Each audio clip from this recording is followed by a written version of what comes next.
গাপ্পি পালনের সেরা 10টি হ্যাকস দোকানদার কখনো আপনাকে বলবে না। আজকের ভিডিওতে দেখে নিন।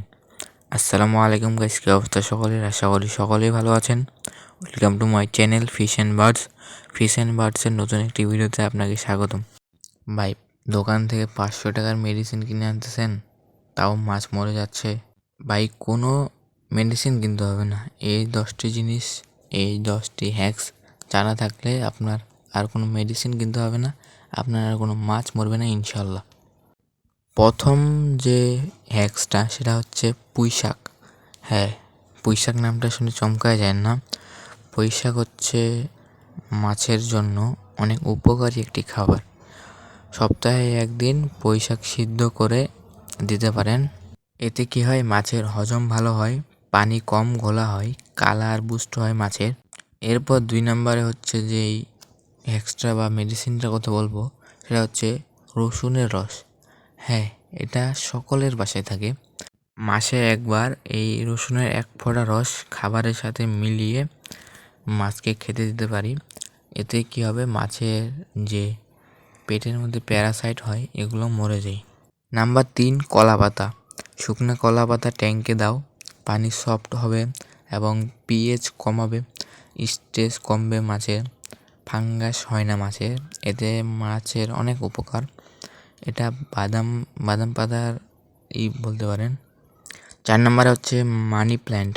মানি প্ল্যান্ট ফিল্টারের মতোই কাজ করে। 2টা মানি প্ল্যান্টের ডাল ট্যাঙ্কে ঝুলাই দাও, এতে অ্যামোনিয়া নাইট্রেট খেয়ে ফেলে। নাম্বার 5, বরফ বা হিটার।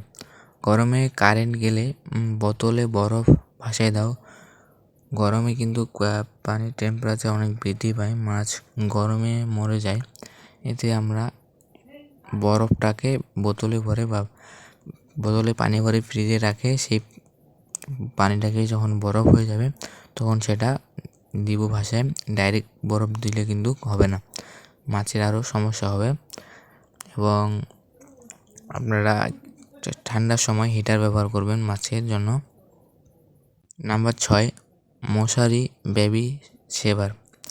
প্রেগনেন্ট গাপ্পিকে আলাদা জারে রাখো, মুখে মশারি পেঁচায় রাখেন এবং বাচ্চা মশারির ফুটো দিয়ে বের হয়ে যাবে, না খেতে পারবে না। 90% বাচ্চার মধ্যে 90% কিন্তু বাঁচবে। আপনারা কিন্তু মশারির বদলে ব্রিডিং বক্স দিতে পারেন, তবে মশারিও দিতে পারেন, আপনাদের ইচ্ছা। নাম্বার 7, আলুর দম ফুড। এখন অনেকেই বলবেন যে আলুর দম তো আমরা মানুষরা খাই। হ্যাঁ, আমরা মানুষরা খাই এবং মাছকেও খাওয়াতে পারি। যেমন আলু সিদ্ধ করে রোদে শুকিয়ে নিব এবং এটা যখন শুকিয়ে যাবে সেটাকে গুঁড়া করে এটাকে একটা জারে রেখে দিব এবং এটা আমরা মাছকে খাওয়াতে পারি। এতে কিন্তু মাছের অনেক উপকার। এটা গাপ্পি মাছের বাচ্চার জন্য একটা বেস্ট গ্রোথ ফুড। পানি চেঞ্জের সময় 40% পুরাতন পানি রেখে দাও এবং 60% বটম থেকে, মানে আপনার অ্যাকোয়ারিয়ামের বটম থেকে, অ্যাকোয়ারিয়াম বা ট্যাঙ্কের বটম থেকে ময়লা পানিটা চেঞ্জ করবেন 60% এবং 40% পানি রেখে দিবেন। এতে কি হয়, এখানে বেনিফিশিয়াল যে ব্যাকটেরিয়া থাকে নতুন পানিতে শক লাগে না। নাহলে কিন্তু একবারে যদি আপনি পুরো পানিটা ফেলে দিয়ে নতুন পানি দেন তাহলে কিন্তু মাছের শক লাগবে, মাছ স্ট্রেসে মরে যেতে পারে। নাম্বার 9, মেল গাপ্পি একা থাকলে ট্যাঙ্কের পাশে 5 মিনিট আয়না ধরেন, মানে এর এক্সারসাইজ হবে, স্ট্রেস কমে এবং কালারটা ব্রাইট হয়, সে তার কালারটাকে শো করে। নাম্বার 10, সবার লাস্ট যেই হ্যাকসটা সেটা হচ্ছে লবণ। মাছ চুলকালে বা গায়ে সাদা দাগ হলে 1 লিটার পানিতে 1 চামচ লবণ দিলে মাছ তার চুলকানি থেকে মুক্ত পায়। এবং লবণ ইউজ করার ক্ষেত্রে আমরা যে দোকান থেকে যেটা আমরা খাই, যে লবণটা আয়োডিনযুক্ত, সেটা কিন্তু দেওয়া যাবে না। আমরা দিতে পারি হচ্ছে যে লবণটা গরুকে খাওয়াই, হ্যাঁ, যে লবণটা মোটা লবণটা সেটা দিতে পারি। এই 10টা হ্যাক ফলো করলে তোমার গাপ্পি আর মরবে না। কোন হ্যাকটা সবচেয়ে ইউজফুল লাগলো কমেন্টে লিখো। লাইক আর সাবস্ক্রাইব করতে ভুলো না। আজকের এই ভিডিওটা এই পর্যন্তই। আসসালামু আলাইকুম, আল্লাহ হাফেজ। দেখা হবে নতুন একটি ভিডিওতে।